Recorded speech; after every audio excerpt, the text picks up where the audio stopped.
Hello students, आज हम बात करेंगे इस लेक्चर के अंदर जो है हमारे पास कैरेक्टरिस्टिक्स ऑफ अ वेव या इसको आप कह सकते हैं प्रॉपर्टीज़ ऑफ वेव। ठीक है, इससे पहले लेक्चर के अंदर हमने बात की थी कि what is a wave. Wave के बारे में इंट्रोडक्शन देखा कि वेव क्या है और उसके टाइप देखे थे। ठीक है, तो आज इस लेक्चर के अंदर हम देखेंगे कुछ प्रॉपर्टीज़ या आप इसको कह सकते हैं कैरेक्टरिस्टिक्स ऑफ अ वेव।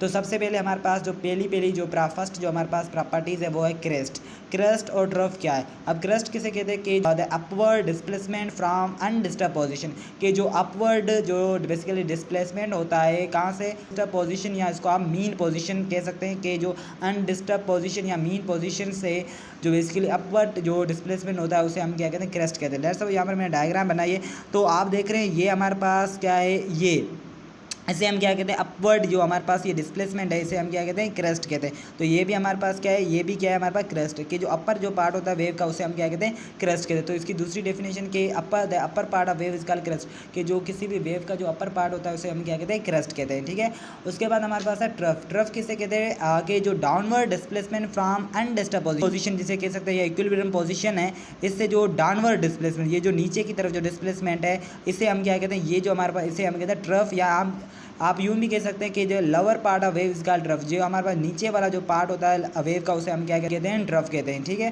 तो ये हमारे पास थी क्रेस्ट और ट्रफ। क्रेस्ट किसे कहते हैं कि upper part of wave is called crest, तो इसको इस तरह से डिफाइन कर सकते हैं कि positive part of wave is called crest कहते हैं, और जो लोअर पार्ट होता है वेव का उसे क्या कहते हैं, हम ट्रफ कहते हैं। अब उसके बाद दूसरी ये जो हमारे पास क्रेस्ट और ट्रफ हमें कहाँ पर देखते हैं, क्रेस्ट और ट्रफ हमारे पास जो हमने ट्रांसवर्स वेव देखी थी उसके अंदर क्रेस्ट और ट्रफ होते हैं। ठीक है, उसके बाद हमारे पास नेक्स्ट आती है वो है कंप्रेशन और रेरफेक्शन। अब कंप्रेशन और रेरफेक्शन हमारे पास जो साउंड वेव है उसके अंदर पाए जाते हैं। अब कंप्रेशन और रेरफेक्शन किसे कहते हैं, देखो कंप्रेशन हमारे पास एक ऐसी पॉइंट होती है जहां पर पार्टिकल जो मीडियम के हैं वो एक दूसरे से करीब आ जाते हैं। कि कंप्रेशन किसे कहते हैं कि कंप्रेशन एक ऐसी एरिया होता है या एक ऐसी पॉइंट होती है जिसके अंदर जो पार्टिकल्स होते हैं किसी भी मीडियम के एक दूसरे से करीब आ जाते हैं। अब इसको वे लेट्स सपोज ये मेरे पास कोई एक सोर्स है साउंड प्रोड्यूस कर रहा है। ठीक है, तो ये देखो पार्टिकल किसी भी मीडियम के पार्टिकल एक दूसरे से करीब आ जाते हैं तो उसे हम क्या कहते हैं, कंप्रेशन कहते हैं। तो बेसिकली ये हमारे पास क्या है, कंप्रेशन है। तो यहाँ पे आप देख रहे हैं ये भी क्या है, कंप्रेशन के पार्टिकल और मीडियम क्या हो गए, एक दूसरे से करीब आ गए तो उसे हम कहते हैं कंप्रेशन। अब कंप्रेशन का जो उलट है वो क्या है, rarefaction, the point where the particle और मीडियम आर फर्दर अपार्ट, के ये एक ऐसी पॉइंट होती है जिसके अंदर पार्टिकल जो मीडियम के एक दूसरे से दूर होते हैं। जैसे कि यहाँ पर आप देख रहे हैं कि यहाँ पर एक पार्टिकल एक दूसरे से क्या है, दूर है, तो ये हमारे पास क्या है, रेरफेक्शन है। ये क्या है हमारे पास, रेरफेक्शन। उसके बाद हमारे पास आती है एक दूसरी टर्मिनोलॉजी है वो क्या है हमारे पास, वेवलेंथ।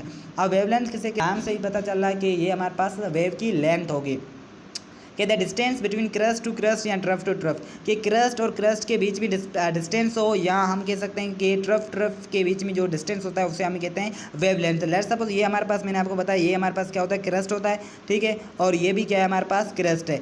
तो ये क्रस्ट और क्रस्ट के दरमियान देखो कि हमारे पास ये क्या है, ये हमारे पास जो क्रस्ट और क्रस्ट के बीच में जो डिस्टेंस है उसे हम कहते हैं वेवलेंथ, और उसको रिप्रेजेंट किया जाता है लैम्डा से। ठीक है, इसको लैम्डा से रिप्रेजेंट किया जाता है। या आप कह सकते हैं ये हमारे पास क्या, लोअर पार्ट वेव का, इसको ट्रफ कहते हैं, और ये भी है ट्रफ और ट्रफ के बीच में, ये हमारे पास जो ट्रफ और ट्रफ के बीच में जो डिस्टेंस है उसे हम कहते हैं wavelength, that is represent by lambda. अब इसको रिप्रेजेंट किया जाता है लैम्डा से। ठीक है, उसके बाद हमारा नेक्स्ट टर्मिनोलॉजी आती है वो एम्पलीट्यूड ऑफ वेव। अब एम्पलीट्यूड किसे कहते हैं कि it's the maximum display mean position से, जो यहाँ हम कह सकते हैं कि ये हमारे पास एक मैक्सिमम डिस्प्लेसमेंट हो सकता है इक्विलिब्रियम पोजीशन, या हम कह सकते हैं अनडिस्टर्ब पोजीशन से जो मैक्सिमम डिस्प्लेसमेंट होता है उसे हम कहते हैं एम्पलीट्यूड।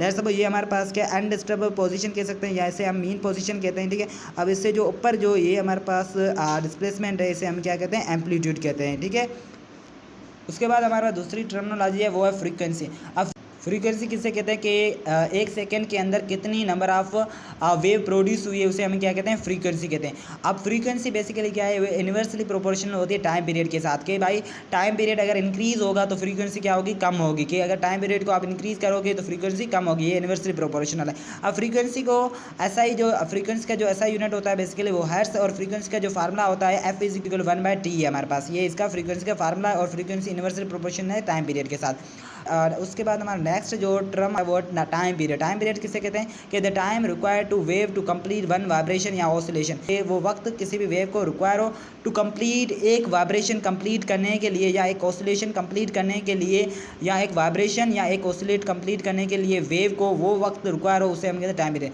कि टाइम पीरियड किसे कहते हैं कि the time required to complete one vibration, के एक वाइब्रेशन को कंप्लीट करने में जो वक्त लगता है उसे हम टाइम पीरियड कहते हैं। अब वाइब्रेशन किसे कहते हैं? लेट्स सपोज ये हमारे पास क्या है, ये हमारे पास अनडिस्टर्ब पोजीशन या इसे हम कहते हैं मीन पोजीशन। अब यहाँ से लेकर ये जो हमारे पास साइकिल है या एक वाइब्रेशन, इसे क्या कहते हैं हम? वाइब्रेशन या ऑसिलेशन कहते हैं, ठीक है। तो वाइब्रेशन या ऑसिलेशन कहते हैं। अब देखो मैं बताऊंगा कि किस तरह से फ्रीक्वेंसी और time period basically inversely proportional है। लेट्स सपोज मेरे पास मैंने मिसाल दी कि 1 सेकेंड यहाँ से लेकर 1 सेकेंड के अंदर हमारे पास 2 वेव प्रोड्यूस हुए हैं, ठीक है। सबसे पहले आप ये वेव देखें कि इस वेव के अंदर साइकिल कितने हुए। साइकिल किसे कहते हैं कि एक हमारे पास क्रस्ट होगा और एक ट्रफ होगा। तो यहाँ से देखें कि एक इसका क्रस्ट और ये एक ट्रफ, तो एक साइकिल हुई। और उसके बाद ये एक इसका क्रस्ट और ये इसका सेकंड साइकिल हुई। और ये हमारा इसका क्रस्ट और इसका ये ट्रफ, ये हमारे पास तीसरी साइकिल हुई। ये इसका क्रस्ट, ये इसका ट्रफ, ये हमारे पास 4th साइकिल हुई। ये क्रस्ट इसका वेव का और ये इसका ट्रफ, ये हमारा 5th साइकिल हुई।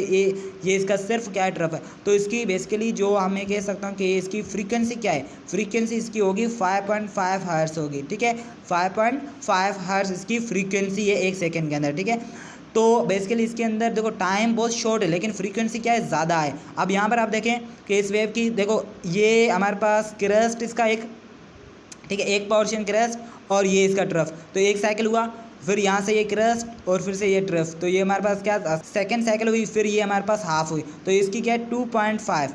तो 2.5 हर्ट्ज। तो आप इसमें क्या आपने ऑब्जर्व किया, डायग्राम में आपने ये देखा कि भाई देखो एक टाइम हमारे पास जब 1 सेकेंड है कि हमारे पास देखो इस वेव का बहुत, देखो इस वेव के अंदर टाइम बहुत 1 सेकेंड, लेकिन इसके अंदर जो फ्रीक्वेंसी है वो ज़्यादा है। लेकिन इसके अंदर देखो हमारे पास फ्रीक्वेंसी देखो बहुत कम है, देखो फ्रीक्वेंसी देखो बहुत कम है लेकिन टाइम इसका ज़्यादा है। देखो इसका टाइम 1 सेकेंड इस वेव के लिए हिसाब से देखें तो टाइम ज़्यादा है, लेकिन देखो वेव टाइम तो ज़्यादा है लेकिन देखो फ्रीक्वेंसी बहुत कम है, 2.5 हर्ट्ज फ्रीक्वेंसी। जबकि यहाँ पर आप देखेंगे 5.5 हर्ट्ज फ्रीक्वेंसी हमारे पास प्रोड्यूस हो रही है 1 सेकेंड के अंदर। तो बेसिकली ये क्या इन्वर्स रिलेशन है कि अगर फ्रीक्वेंसी इंक्रीज हो रही है इसका मतलब टाइम पीरियड डिक्रीज हो रहा है। देखो यहाँ पर हमारा फ्रीक्वेंसी 5.5 हर्ट्ज है, मतलब अगर इन दोनों को कंपेयर करें तो हमें पता है वो वेव प्रोड्यूस हो रही है 1 सेकेंड के अंदर, लेकिन 1 सेकेंड के अंदर प्रोड्यूस हो रही है, लेकिन इसकी जो फ्रीक्वेंसी है वो ज़्यादा है एज़ कम्पेयर टू इससे।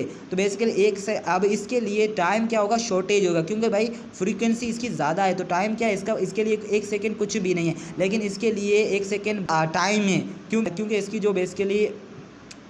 जो फ्रीक्वेंसी है वो बहुत कम है। वेव स्पीड किसे कहते हैं उसके बारे में बात करेंगे, और जो वेव स्पीड का जो फार्मूला है उसको हम ड्राइव करेंगे, ठीक है। सबसे पहले हमें पता है कि भाई जो डिस्टेंस का फार्मूला क्या है, कि डिस्टेंस का फार्मूला S=V×/T, ठीक है। ये हमें पता है किसका फार्मूला होता है? डिस्टेंस का फार्मूला होता है। अब हमें पता है कि जो बेसिकली वेव के अंदर जो डिस्टेंस है उसको हम रिप्रेजेंट करते हैं लैम्डा से, ठीक है। और जो स्पीड है उसे हम v से रिप्रेजेंट करते हैं, और टाइम जो होता है बेसिकली उसको हम रिप्रेजेंट करते हैं बेसिकली किसे? कैपिटल T से, जिसे हम कहते हैं टाइम पीरियड, ठीक है। ओके हो गया। हमें मालूम करना है क्या? ये v स्पीड ऑफ वेव मालूम करनी। तो बेसिकली T यहाँ पर क्या हो रहा है? मल्टीप्लाई हो रहा है, यहाँ पर ओके डिवाइड हो जाएगा। तो हमारा फार्मूला क्या बनेगा? v=λ/T। यहाँ पर हमारे पास क्या बन गया? ये फार्मूला बन गया v=λ/T। ये हमारे पास फार्मूला बन गया स्पीड का, ओके हो गया। अब हम क्या करेंगे? अब देखो ये एक फार्मूला बन गया वेव स्पीड का, एक दूसरा हम फार्मूला देखो हमें पता है कि भाई टाइम पीरियड हमें पता है कि जैसे कि हमें पता है टाइम पीरियड का फार्मूला क्या होता है? टाइम पीरियड इसके इन्वर्सली प्रोपोर्शनल है फ्रीक्वेंसी के साथ। अब ये जो टी जो है, टी की वैल्यू है यहाँ पर टाइम है, यहाँ पर हम ये पुट करेंगे तो बेसिकली हमारा फार्मूला क्या बनेगा? v=λ, ठीक है। टाइम के बजेगा 1/f, ठीक है, ओके हो गया। f क्या है? यहाँ पे डिवाइड हो रहा है, ऊपर जाएगा क्या हो जाएगा? मल्टीप्लाई हो जाएगा, और हमारे पास जो फार्मूला बेसिकली क्या बनेगा? v=f λ। तो f लैम्डा, तो बेसिकली ये हमारे पास सेकंड फार्मूला है, ठीक है। दो फार्मूले v=λ/T और v=f लैम्डा। अगर आपको फ्रीक्वेंसी दी है और लैम्डा दिया हुआ है तो आप इस फार्मूले की मदद से वेव स्पीड को कैलकुलेट कर सकते हैं। अगर आपके पास लैम्डा दिया हुआ है और टाइम पीरियड दिया हुआ है तो आप इस मदद से फार्मूले की मदद से वेव स्पीड को कैलकुलेट कर सकते हैं, ठीक है। आई होप ये आपको लेक्चर समझ में आया होगा। Thank you so much.